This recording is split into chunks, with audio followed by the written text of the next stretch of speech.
have danced in Paris, Madrid, Monte Carlo, Berlin, and Vienna. I have performed for barons, ambassadors, and princes. From the moment I introduced my Javanese dances, my fate was sealed. With every veil I threw off, my success rose. Pretending to consider my dances very artistic, thus praising my art, they came to see nudity.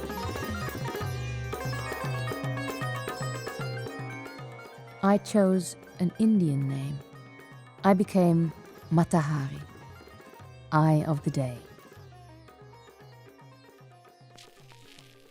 I received the protection of the richest men, and I did not lack the skill to profit from that. Realize that I have lived all my adult life as Matahari, that I think and act as her.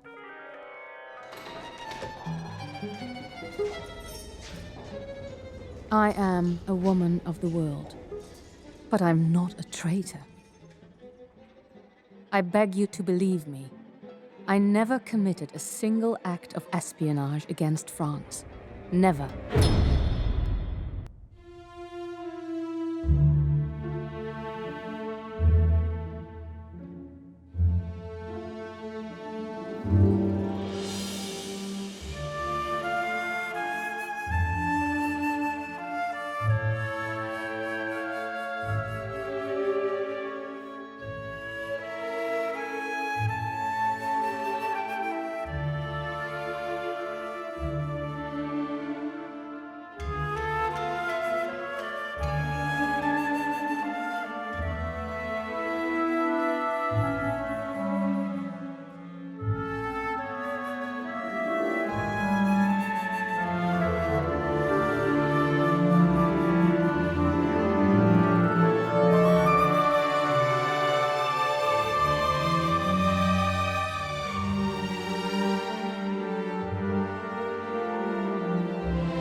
I was born Margaretha Zelle, August 7th, 1876.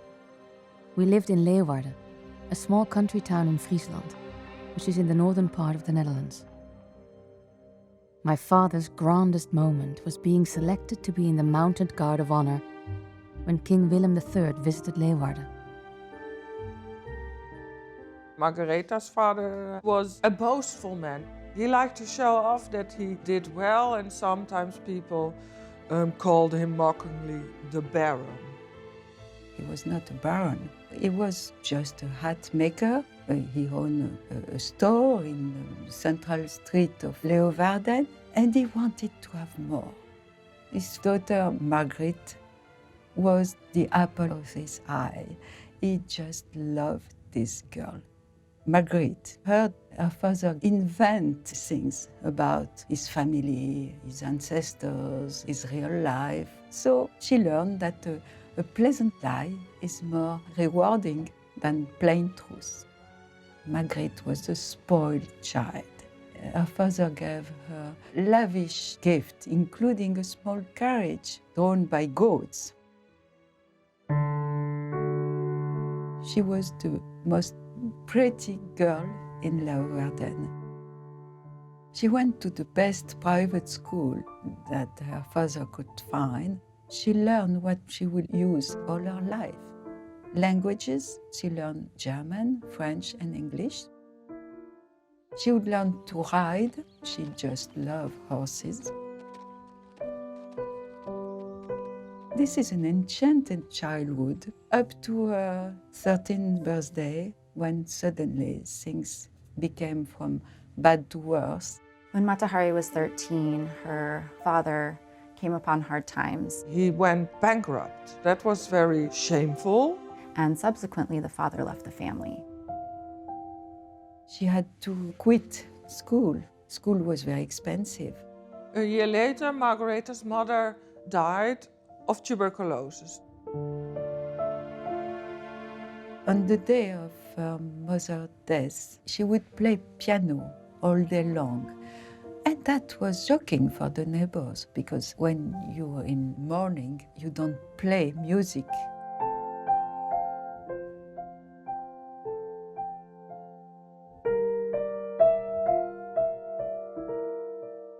She went to live with her godfather, Mr. Visser.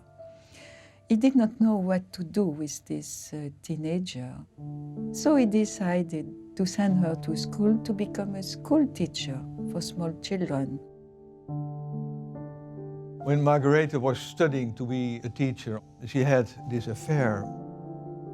There were allegations that she was found on the lap of director Haanstra, so that something was going on. The headmaster fell madly in love with this young girl. The scandal was huge. This affair didn't affect Mr. Haanstra. There were no consequences for him. She was tainted by this affair. She had to leave. She went to live with her uncle and aunt in The Hague. So she spent her days reading the classified advertisement in the local newspaper.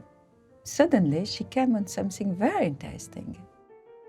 Officer on home leave from Dutch East Indies would like to meet a girl of pleasant character. Object, matrimony. So she answered this ad.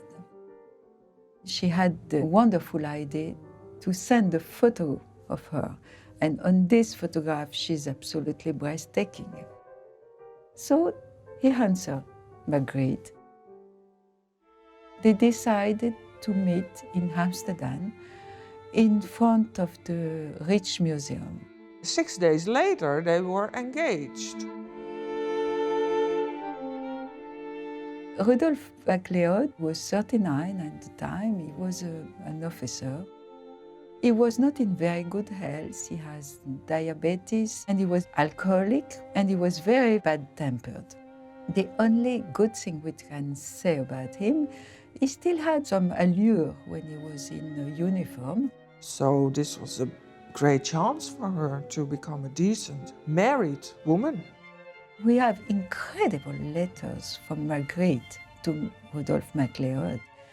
So audacious for the time, giving intimate details on their sexual life.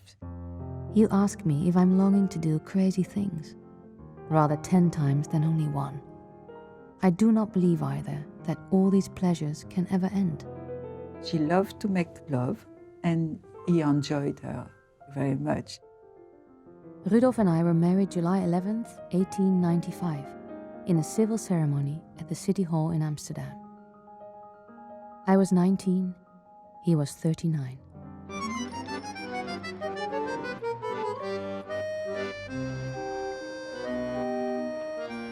Their life changed drastically. They had no money because Rudolf's pension was not very high.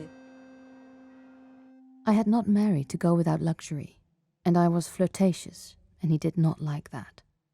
I had inclinations that made it impossible for a woman like me to be a good housewife.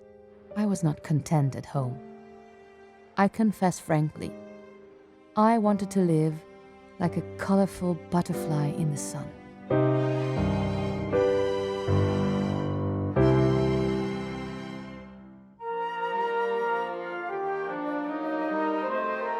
On January 30th, 1897, our son Norman was born.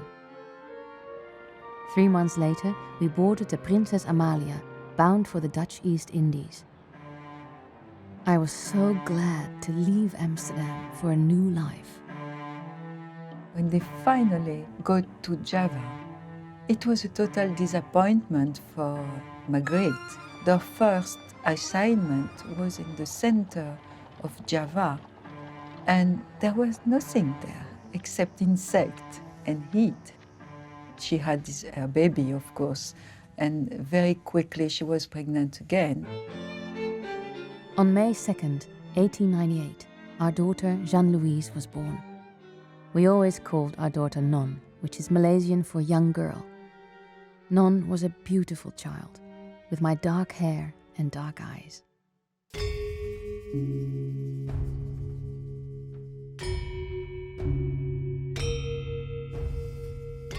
Margarethe was really happy. She had her 2 babies, of course, but she was discharged of all duties of a mother. For the first time, she felt free and she became very interesting in the culture of Java. She used to wear a sari and she was learning how to dance. She learned even a few words of Malaysian, and nearly every night there was a ball or a party and she was dancing with officers.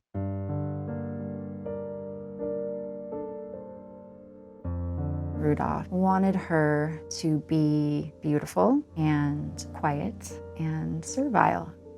She was beautiful, but she was definitely not quiet and not servile. And she did not enact the wifely role. When it became obvious that he couldn't conquer her or own her, he grew increasingly physically and emotionally violent. Rudolph is intolerable. Meanwhile, the young lieutenants pursue me and are in love with me. It's difficult for me to behave in a way which will give my husband no cause for reproach. Suddenly, this terrible thing happened, this tragedy. Norman and Non became violently ill, vomiting a terrible black liquid.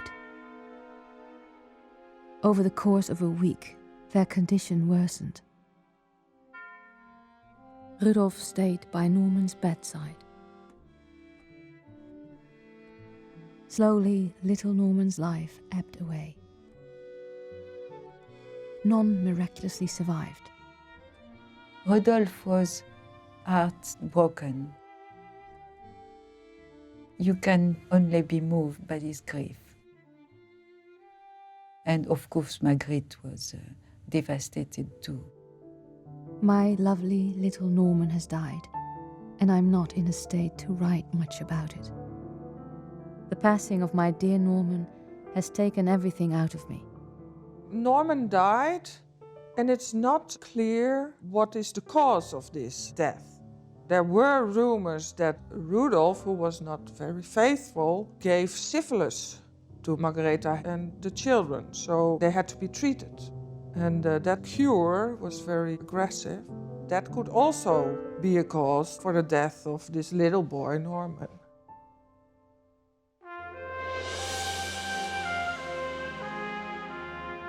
It's a bundle of letters written in the years 1902, 1903, 1904. And in these letters, this is the real Margaretha Zelle. It gave so much insight in the person she was before she was famous. In one of Margaretha's letters, she discloses that she had syphilis and that the whole family was treated for that. She wants that to remain a secret because that, of course, was very shameful. She cares especially about her daughter, Non, because if people would know that she had syphilis and was treated for that, she would become unmarriable. Dearest Cousin Edward, I would like to tell you something that I do not wish to be for Cousin Anna's ears. When you have a moment alone with Rudolph, just ask him the reason why his child spent 3 months at the hospital and had to undergo a topical treatment of mercury and blue ointment. She explains that she had been treated with mercury. Both children had been forced to undergo this treatment. And here is an indication that Norman was killed by the mercury treatment. It was a very secret thing to deal with. Life became unbearable in this family. It was not a family anymore. It was just a grieving couple. They could not help each other. They destroyed each other.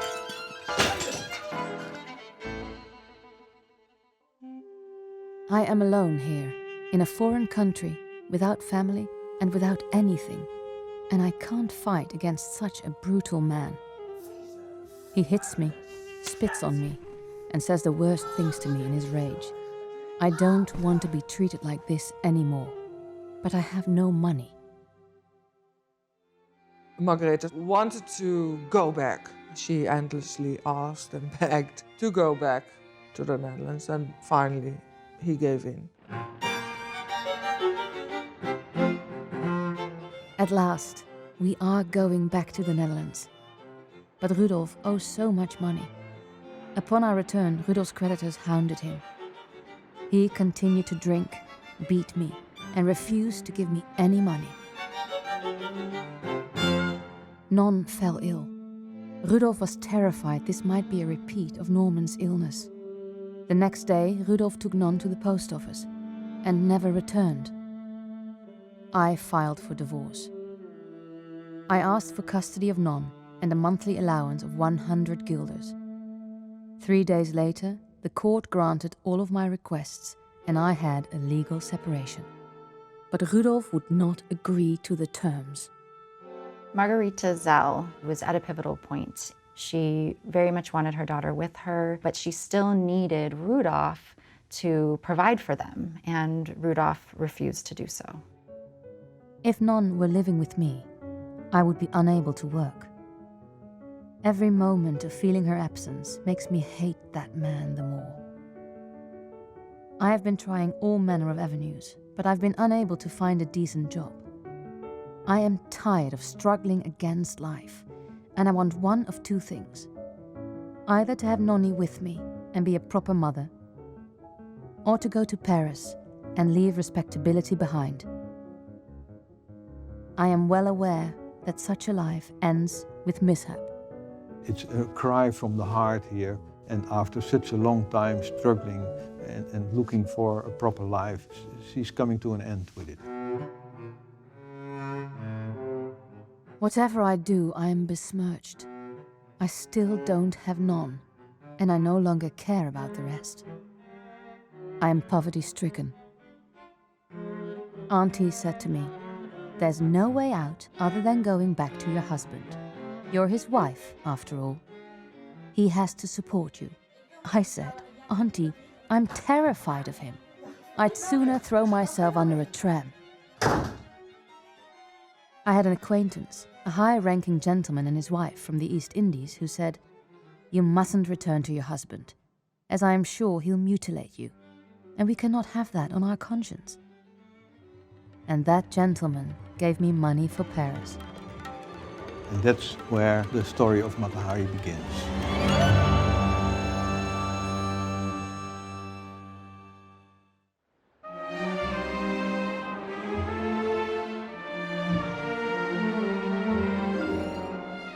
In 1904, when Mata Hari came to Paris, Paris was at its zenith of glamour and beauty.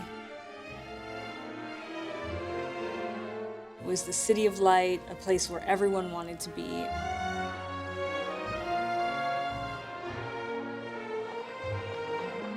It was a time of change, it was a time of ferment on just about every front that you could think of.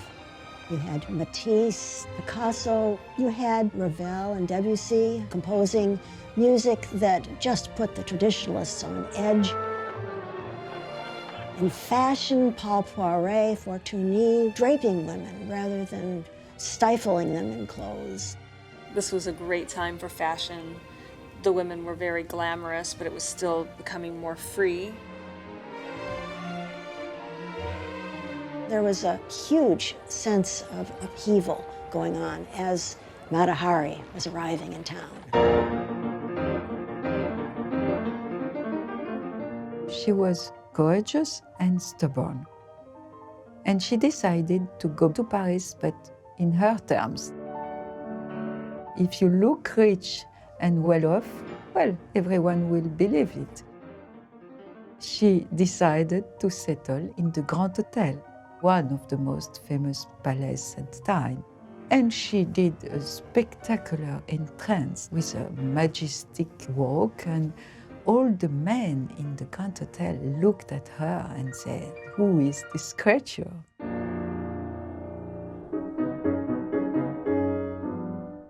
She was settled as a femme entretenue, which is not exactly a prostitute. Women like Mata Hari were independent, forging their own careers, but they were also in search of rich guys who would foot some bills and help them along. And certainly Mata Hari found one after another of those men.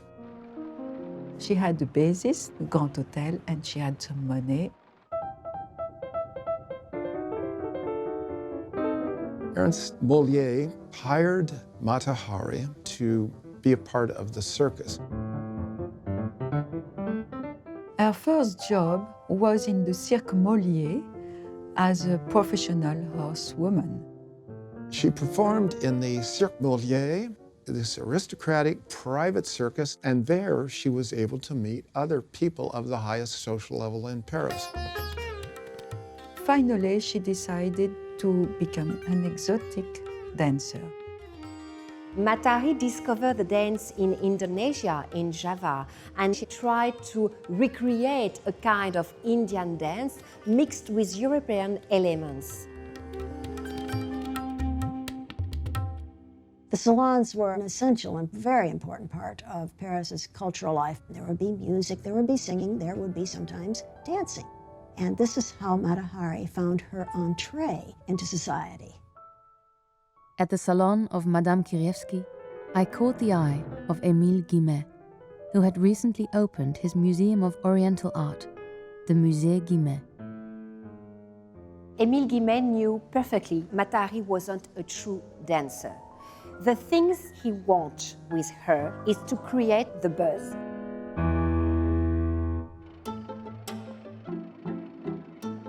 Émile Guimet invited 600 of Paris's elite society to attend my premiere performance at the Musée Guimet.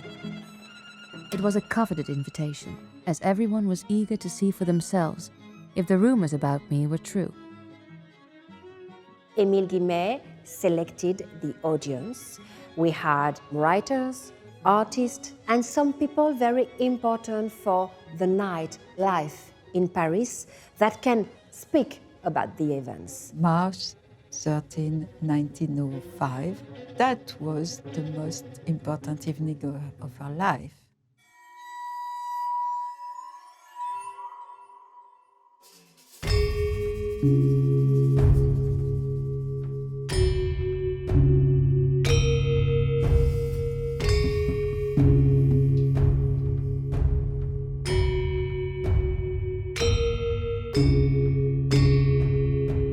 Matahari appears as a shadow, so it was a kind of apparition. It was quite a scandal to have these very mixed things, Shiva, Guimet, Asia, a beautiful woman. It was a kind of atmosphere, very non-conventional for the time.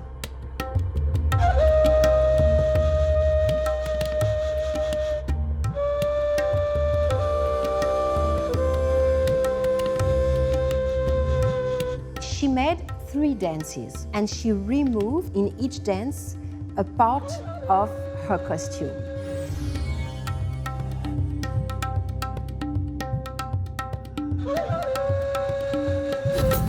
Mata Hari's costume was very exotic. She had an exotic headdress, lots of jewelry, a metal bra, lots of veils and scarves.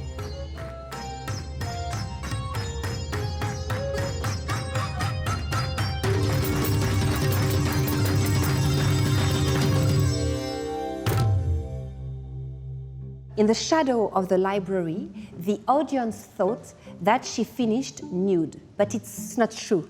She had a very transparent veil. We know that because we have the pictures, but all the people thought that she was nude.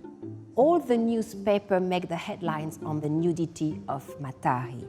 It was a scandal. And one night, Paris was at her feet, at her bare feet.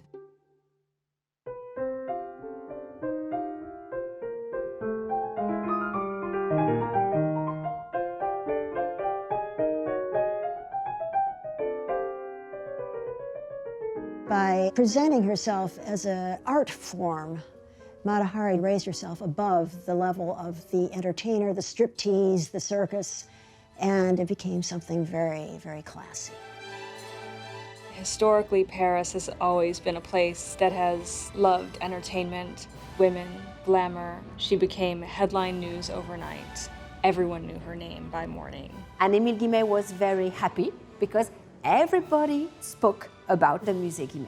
And for Mata Hari, it was also very successful because everybody wanted to receive Mata Hari, the dancer. Beginning with her performance at the Guimet Museum in Paris, which won her enormous publicity and favor with aristocratic circles, she was able to do a dance that was a kind of striptease and a kind of erotic, sexually charged dance. She was able to do this without having any of the overtones of vulgarity because she was able to present it as a religious rite.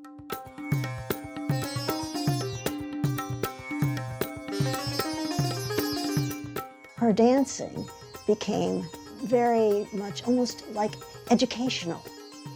And so she could take off all her clothes and the gentleman could enjoy that, while the women could just say, oh, well, she's teaching us something about the Far East that's very, very important. My Dance is a sacred poem in which each movement is a word and whose every move is underlined by music. The temple in which I dance can be vague or faithfully reproduced, for I am the temple. One must always translate the three stages which correspond to the divine attributes of Brahma, Vishnu, and Shiva. Creation through incarnation.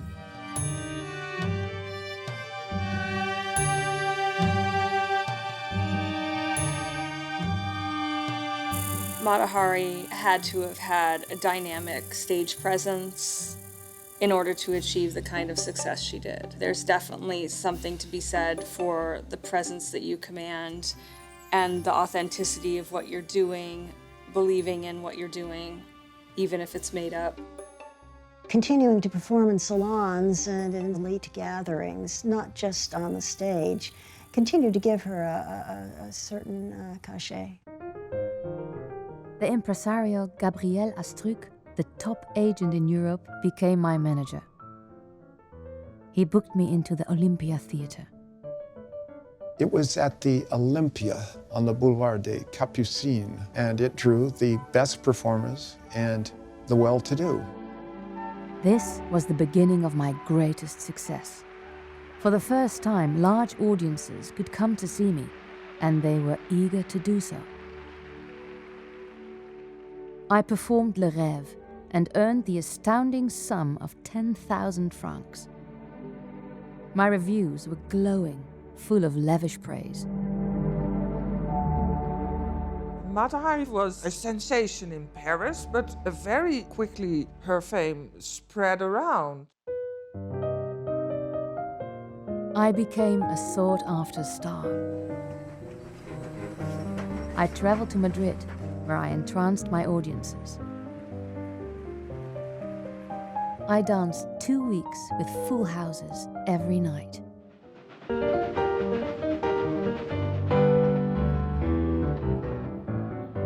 In Monte Carlo, I was given the lead role in Massenet's much-loved opera, Le Roi de Lahore. This earned me the artistic respect I coveted. She went to dance in Monaco, and Massenet was crazy about Mata Hari. He called her Mata. He wrote a letter to her when she was living in Berlin, and on the envelope the address was only Mata Hari, Berlin. She received the letter. I performed in Berlin and Vienna. With my fluent German, I captured the imagination and adulation of my audiences.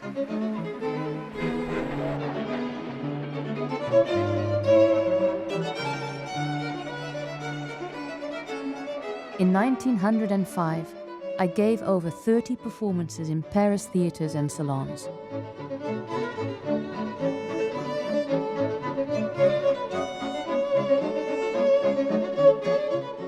I was the highest paid dancer in Europe. Musica declared me a star of dance. I thank God I took that train to Paris.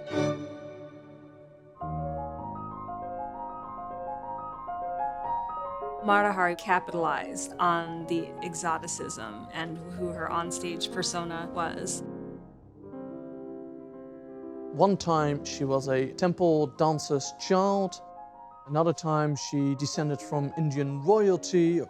You name it, she thought of it and she told it. I have to say she was a master at getting publicity. What Mata Hari really understood was the importance of creating a persona around herself using the media. She created her own fantasy world and convinced her audience that this world was real. And it's just so telling that we're discussing Mata Hari and we're not discussing Margaretha Zelle. Mata Hari, that's who we want to talk about. And Mata Hari is built on those stories that she told.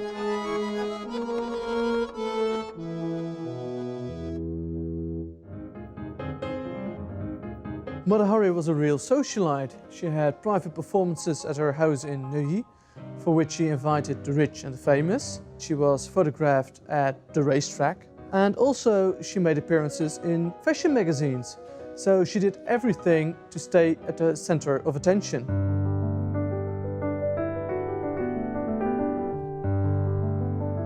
She was always fantasizing about getting her daughter back, but she became a self-created, self-made woman in Paris with a new life. She had a sophisticated, intelligent air about her that impressed the people she met. The predominant characteristic of Mata Hari was that here was a woman with great charisma. There was a charm there in her being, in her manner, that invited men to take her in as their companion, mistress, courtesan. For example, Gaston Meunier, who was the king of chocolate in France. Meunier praised the lines of my beautiful body and called me an oriental dream. Mata Hari was one of those women that was taken care of. Historically, showgirls were famously kept, and they weren't really even hiding it. You had patrons that took care of you, paid for your clothes, paid for where you lived. Paris is one of those cities that has always and will always accept women like Mata Hari.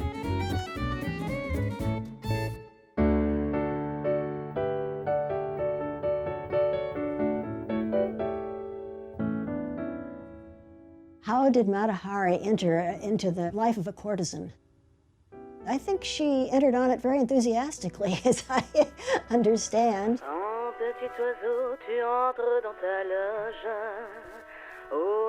She enjoyed having lovers. She enjoyed the excitement. For Mata Hari, money was simply freedom. It allowed her unparalleled access to experiences of all kinds. She loved luxury. She loves beautiful gowns. She loved beautiful jewels, furs, horses. So she was broke all the time, but that was not a problem. Mata Hari used money as a resource. It was something that symbolized freedom and happiness, and being close to a man in uniform was something different than money. It was being close to power. My lovers were some of the most powerful and aristocratic men, yet I did not fall in love with any of them.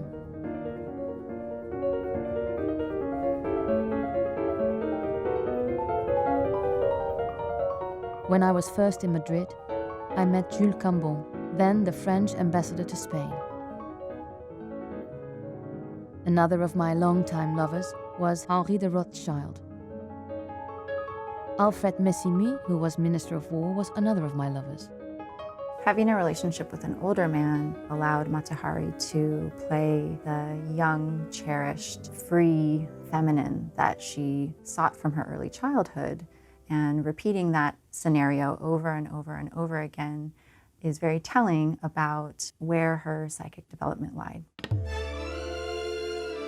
When Matahari was on stage, she really came alive. And she had once said about herself that no one would come to see me if I didn't take off all of my clothes. And I think that she was really missing that what they came to see was that she performed so fully with every bit of her body. I see that as her most authentic. See me completely bare, offer myself to something higher.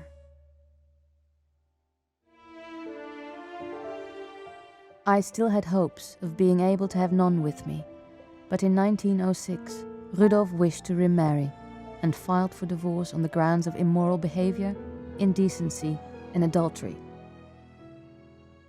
His lawyer threatened to show photos of my nude dancing in court. I was forced to concede, and Rudolf was awarded custody of none. I did not know when I would be able to see my daughter again. She was able to quit her career to follow a man, the first time with the German Lieutenant Albert Kiefer. He was married to a beautiful Hungarian lady, very rich. In fact, the money was from his wife, which can obviously create a problem. I remained with my lover Kiepert for 3 years. He set me up in Berlin and kept me sumptuously. They even went on a cruise to Egypt. And during this time, I rarely performed. Finally, families said, stop. If not, you will get divorced. Kiepert separated from me and gave me 300,000 marks. The second time she followed someone was a French banker named Xavier Rousseau. Xavier Rousseau was married too.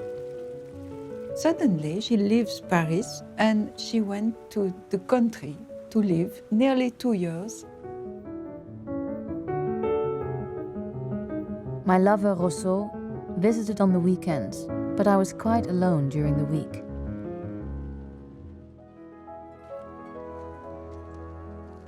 She would ride a lot. She had 4 beautiful horses.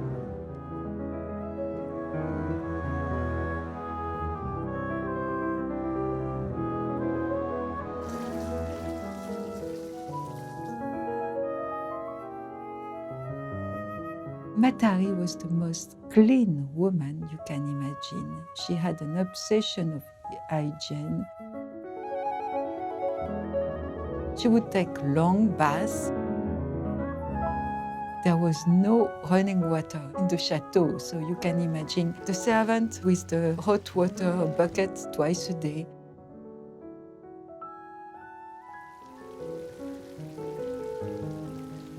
In 1912, Rousseau's bad investments drained my private fortune, over 200,000 marks. I separated from him, sold everything, and resumed my life in theatre. I went to Milan, and I had a highly successful 2-month engagement. I danced The Princess and the Magic Flower at the prestigious La Scala Theatre.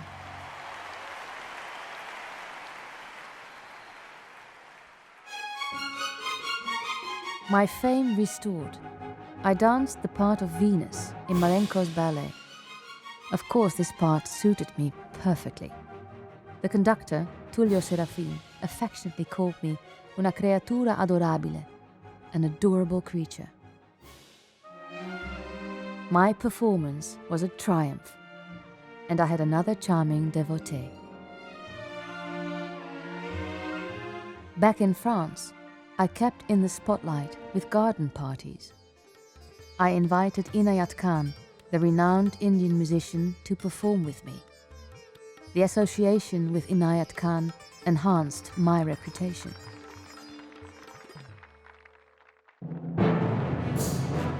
The role I truly desired was that of Salome. Salome was the reason that John the Baptist was decapitated.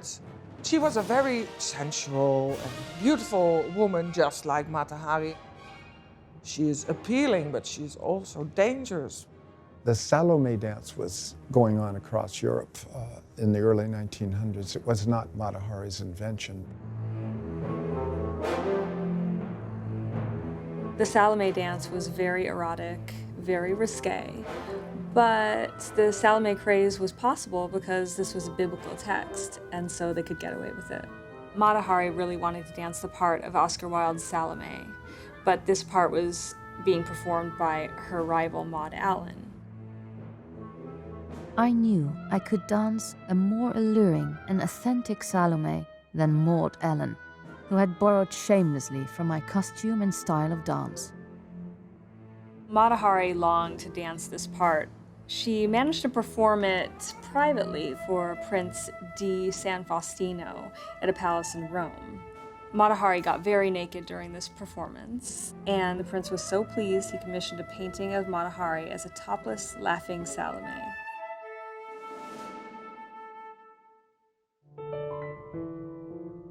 In 1912, Rudolf divorced his second wife, and I petitioned the Dutch government for custody of Non.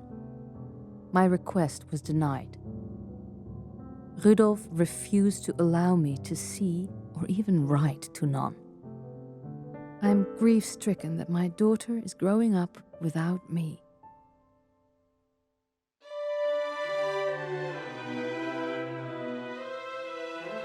Mata Hari was now over 30. She had difficulties to find engagement to dance.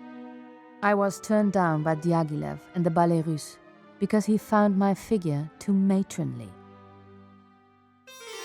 To make matters worse, Eastern dancers had sprung out of the ground. The music halls were crowded with imitators. She was facing competitors, imitators, who picked up the idea and tried to pass themselves off as the equivalent. Not only did I have imitators to contend with, but other artists, such as Louis Fuller and Isadora Duncan, who continued to be popular with Parisian audiences. The difference between Mata Hari and Isadora Duncan was the founder of modern dance. Dance was everything to her. She had a theory of dance, and her idea was to spread it to the world. Mata Hari used her art form to advance herself.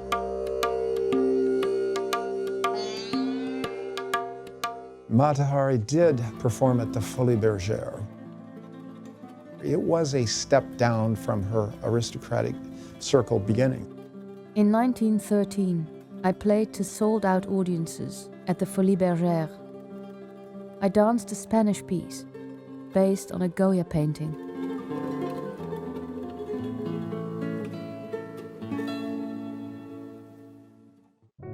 I became desperate enough to perform in a low-class theatre in Sicily that included a trained dog act. I have to confess, my star was growing dimmer.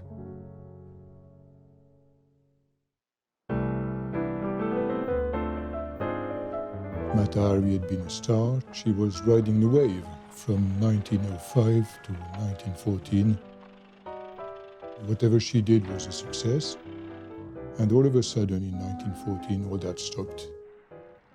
It's not a good year for her. She has to leave Paris because she spends so much money. She never paid one bill.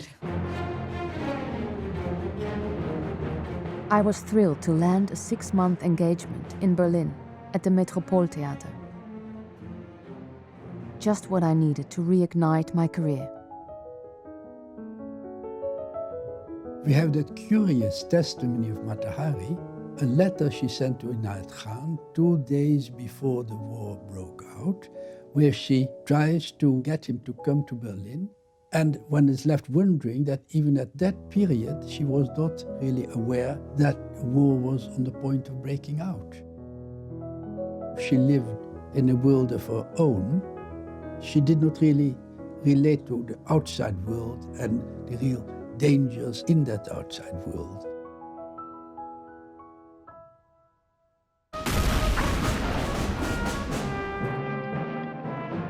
World War I breaks out and foreigners have to leave Berlin, including Mata Hari. It all stops because of the war. And then she writes down in her scrapbook, La guerre, théâtre fermé, the theater has been closed, it's war. She writes it down, but doesn't realize that all things have changed now. I think that's her fate, not having this insight in what's really happening now, and that her role has been faded out. After the start of the war, she found herself in Berlin with all her bank accounts and assets frozen, so she had no money to go back to Holland. She seduced a Dutch businessman who paid for a train ticket back to The Hague. But she has to find money because nobody was waiting for her. She takes on a new lover, Baron van der Capellen, who supports her. When she was in The Hague, someone knocked at the door one evening, and that someone was the Council of Germany, Herr Kramer. And Herr Kramer thought she might be a good agent for him. Kramer asked her to spy for Germany and offered her money to do so. Nowadays, the equivalent of around $60,000. The reason why Mata Hari was so desirable as a spy is because she already had a network that was very interesting for secret services. As a courtesan, she had contacts in government circles, and because of her love for men in uniform, she had many friends amongst high-ranking military officers. Mata Hari accepted, and Kramer supplied her with invisible ink, instructed her to sign her letters with the code name H21. H21, that was a code name, was a very amateur spy. She didn't do it because she felt loyal to Germany. She didn't do it because she hated France. She did it because she needed the money, and she also did it because she was hoping that would be an opportunity to take money from the Germans. So she thought, if that German guy is willing to give me money, why not? That's only a way of getting reimbursed from what the Germans stole from me. To her, becoming age 21 and working for the Germans in some faraway future, she was a bit like Scarlet in Gone with the Wind. We'll see about that tomorrow. And tomorrow seemed always to be an eternity ahead. She had no reason to consider herself as a spy. As a matter of fact, we think that she threw the small bottle of invisible ink into the channel as soon as she could. Although The Hague proved to be a safe haven from the war, it was too quiet, and Rudolf did not permit me to see none. I decided to return to Paris. Mata Hari returning to Paris at the height of the Battle of Verdun, yes, it was distinctly an unusual decision to make, but it wasn't a smart thing to do. The Paris she was going to was not the same Paris. Everybody had been changed by the war. World War I made Paris a sadder, more silent place. No people on the streets, no cafes. No place for pleasure, entertainment. So many families had lost sons and fathers and brothers. France was in mourning. As a foreign woman, Mata Hari was viewed with great suspicion. She doesn't seem to realize that the whole world is ablaze. She was not an international dancer anymore. She was a spy. To the very end, she never realized her life was in danger. When I arrived back in Paris, I stayed as usual at the Grand Hotel. I soon noticed that I was constantly being followed by two men. They watched my every move. She's under scrutiny from the very morning to the end of the evening. And we have, in the official file of the case, all the details about what Mata Hari does. She meets friends, she goes to shops, except, of course, it's wartime and nothing is like before, which doesn't prevent her from spending the money she doesn't have. If you have a look at the dossier, all the bills of hat makers, stores, and so on and so forth are there, and you see she spends literally fortunes.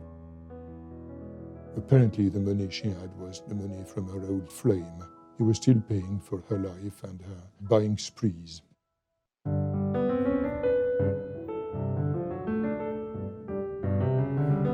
I met and fell in love with Captain Vladimir de Maslov, a handsome 21-year-old Russian officer. He is the only man I have truly loved. She's madly in love with him, and that's going to change her life, and unfortunately, it's not going to change it for the best. Vladimir was stationed near Vittel, and I was desperate to go and see him again. Vittel was so close to the front that I needed a special stamp to travel there.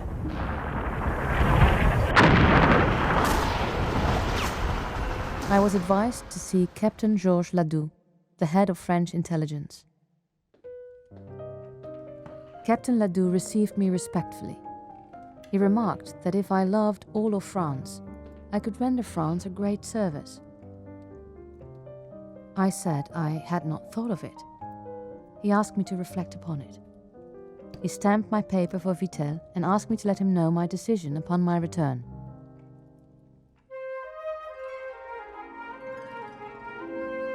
Some of the most beautiful days of my life were spent in Vittel with my dear Vadim.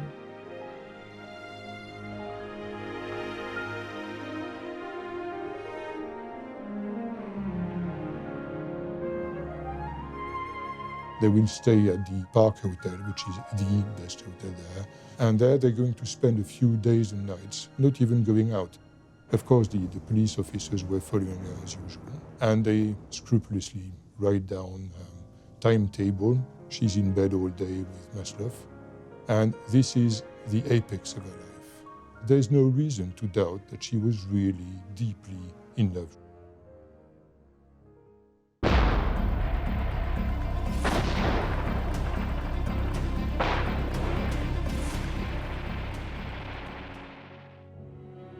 I learned that Vadim had been gravely injured by asphyxiating gas and was in danger of going blind.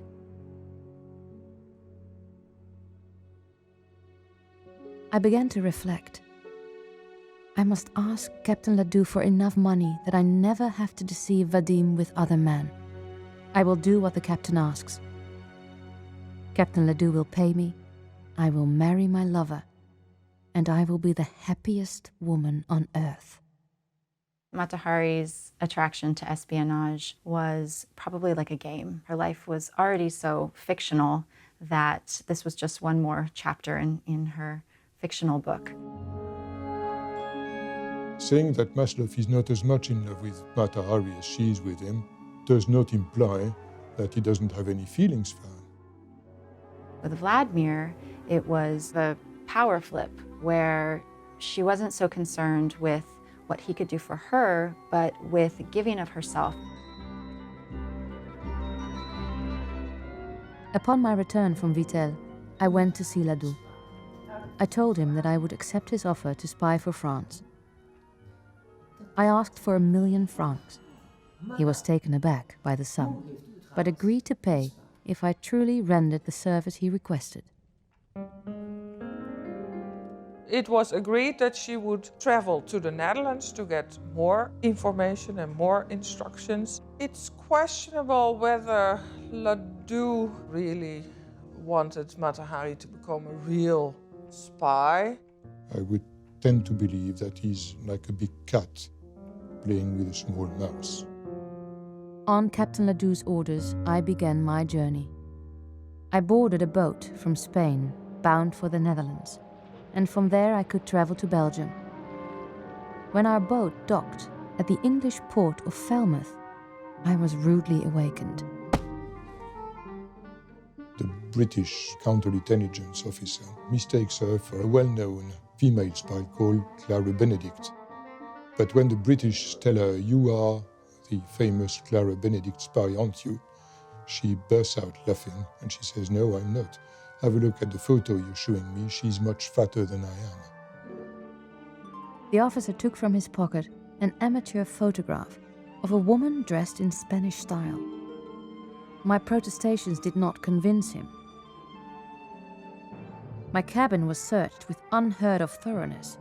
They were unfastening the paintings from the walls and looking under my bed with an electric lamp.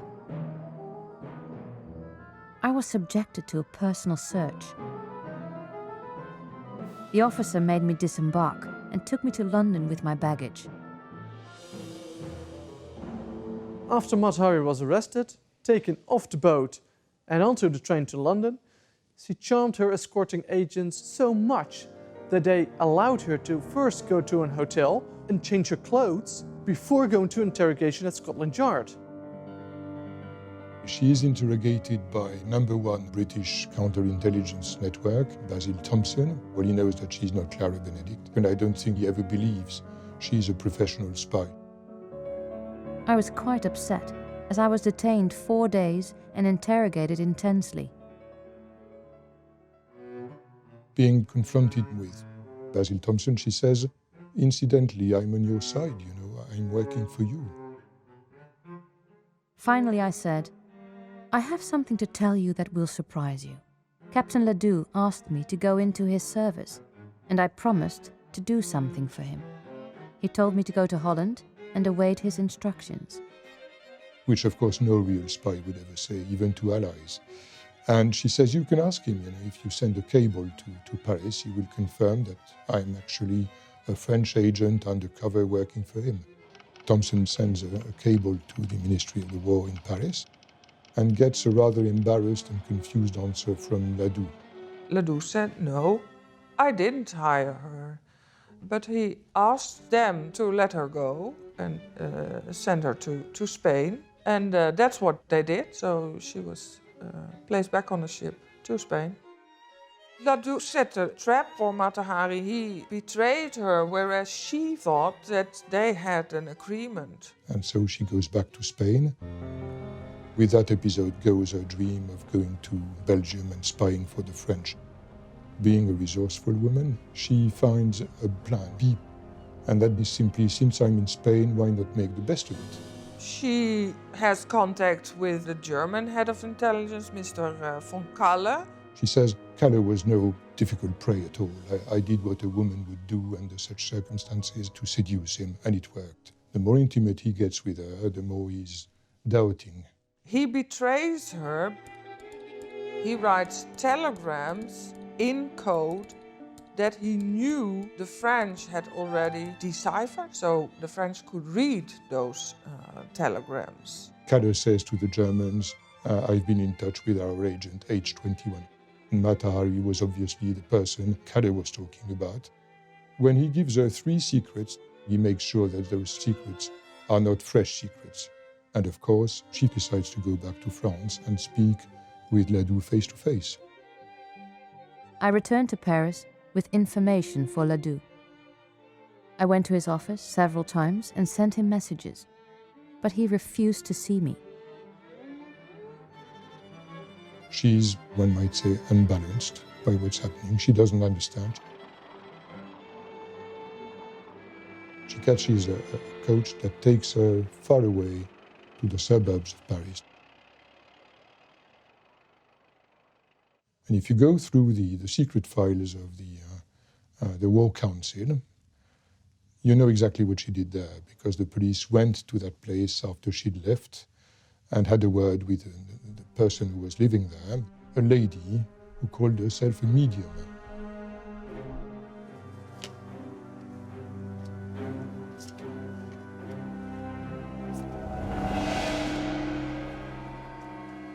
The medium tells her, I see 2 things.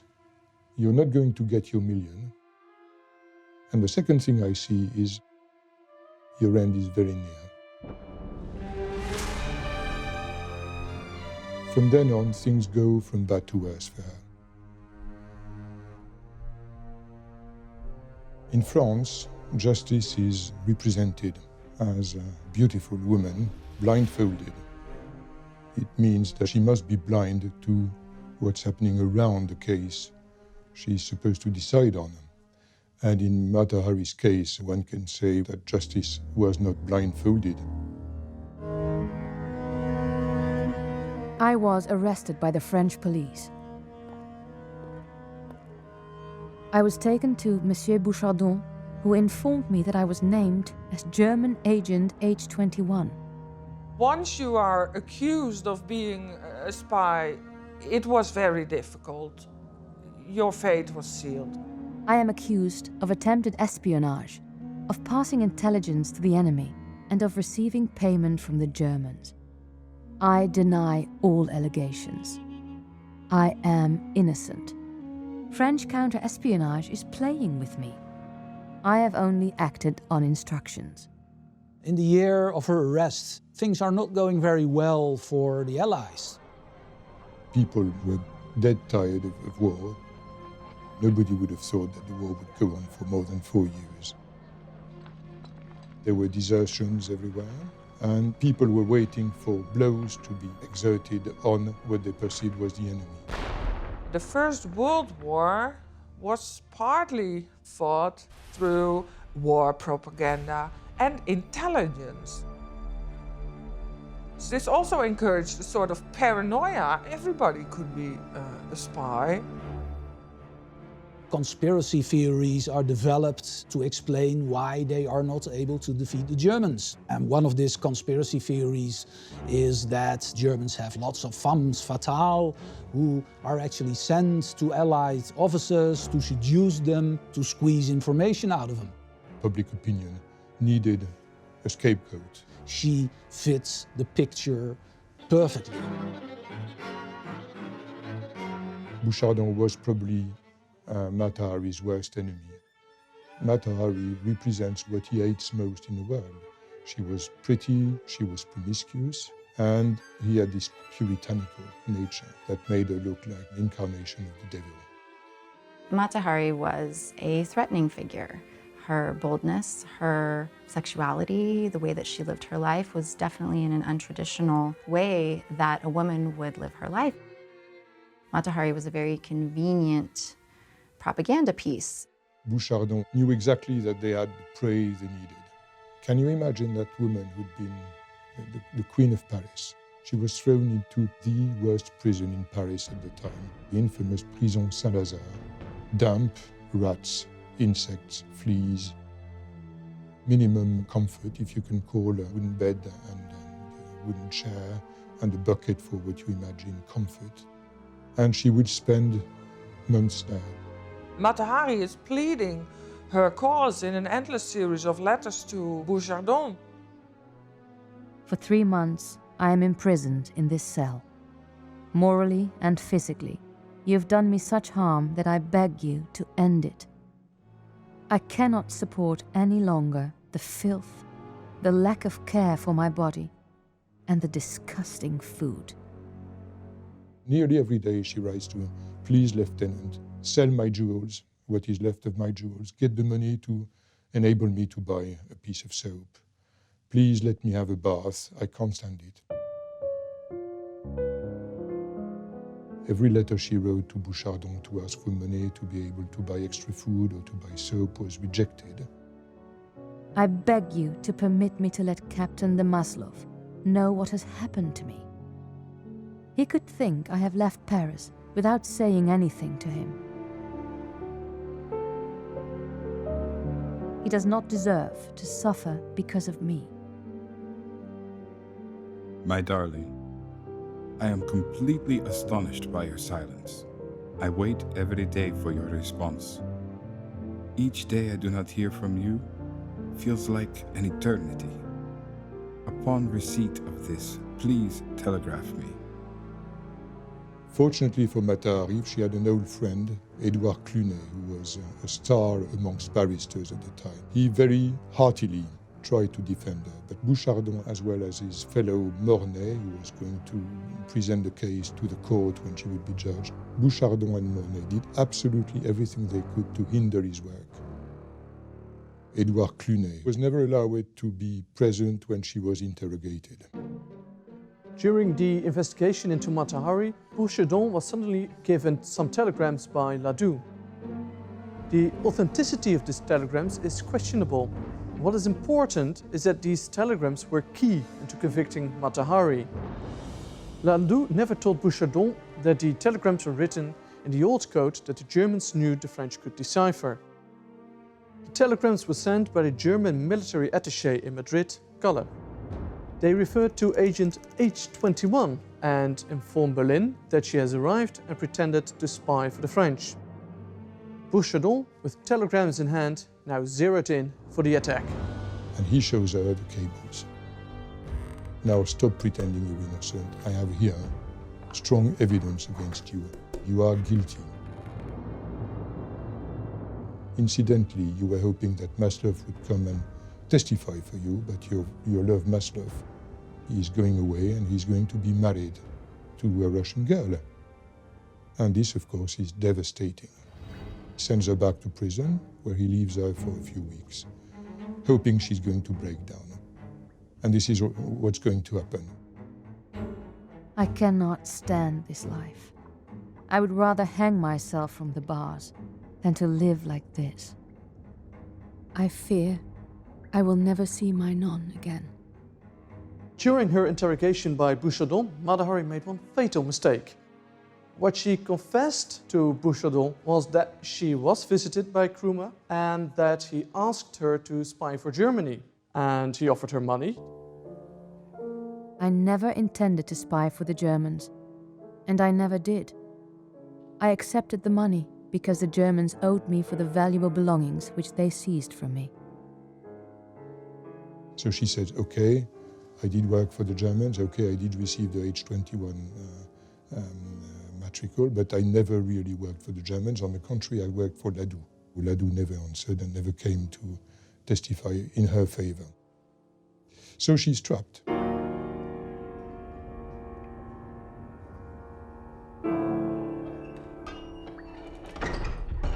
She was judged and condemned by military justice. The military justice was extremely fast and expedient. The case itself was judged in 1 day and a half. Of all my influential lovers, only 2 had the courage to come to my defense. Jules Cambon testified that I had never asked him about military or domestic affairs. Henri de Marguerite admonished prosecutor Mornay by saying, "You well know she is not a spy. Nothing has ever spoiled my good opinion of this lady." His kind words afforded me some small comfort. My lover Vadim did not testify. I was relieved, because I could not bear to see him under these circumstances. The law says whoever has been in touch with the enemy, who's been passing intelligence to the enemy, is a spy and should be shot. She'd been in touch with the Germans. She'd passed information, even if it was absolutely worthless. The prosecutor ended the trial with the statement that Mata-Hari was perhaps the greatest spy ever. The reality is that she wasn't a very good spy. She was a terrible spy. It only took them 45 minutes to come up with a verdict. Guilty, which meant that she was going to have to face the firing squad. And she was taken back to prison to await her death.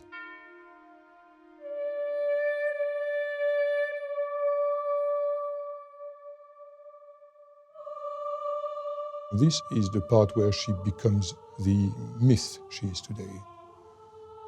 People very often are not equal to themselves in death. She was more than equal.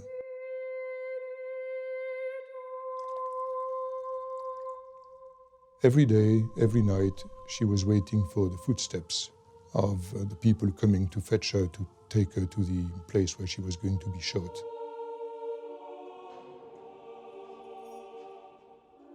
Death is nothing. Neither is life. Dying, sleeping, dreaming, passing away.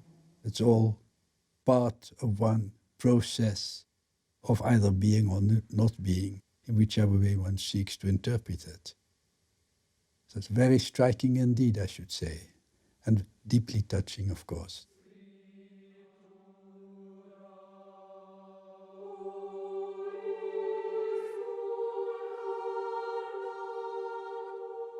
By all accounts, Mata-Hari faced her death with great bravery and grace.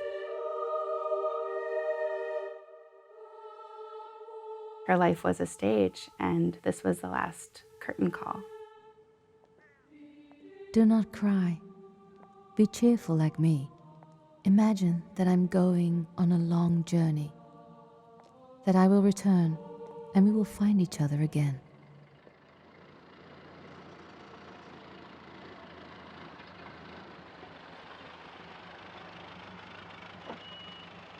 There was an element of still living in the fantasy and the illusion of Mata Hari. She didn't really come back down to Margaretha Zelle even in her final moments. Her execution was her final performance. There were nearly 200 people witnessing the execution. It was like the cinema or the theater. She stood very erect. She refused to be blindfolded. She blew a kiss to the priest, blew a kiss to her lawyer.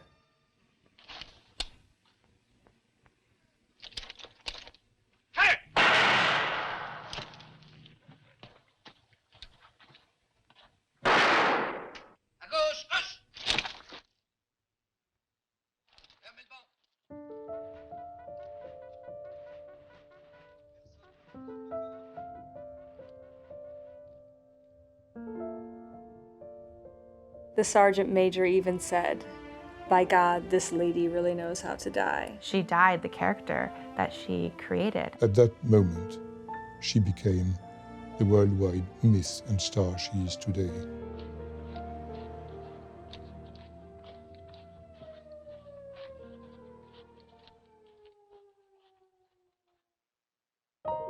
The next day, newspapers were commenting upon the execution. Many journalists had been so impressed that they wrote articles in praise of her, and the military censorship had to censor the newspapers. She was the 20th century woman who was killed by the last 19th century men. Mata Hari has definitely reached mythological status. She became a Hollywood and film icon because she has been depicted for 100 years now. Every author makes his own Mata Hari. She was a powerful feminine figure who did things her own way. She was already a free woman. She was already fighting for values which are values today, being equal to men, being free to organize her life. And Mata Hari was an enigma. She has a projection for anybody. So whatever the culture wants to see in her, it's there. She's a Madonna, she's a whore, she's a spy, she's a stripper, she's a dancer, performance artist. She's got something for everybody. Mata Hari's lasting legacy is the idea that you are not bound to the life that you are born into. You can choose your own biography. You can chase after your dream. You can become whatever you want. She is the ultimate self-made woman.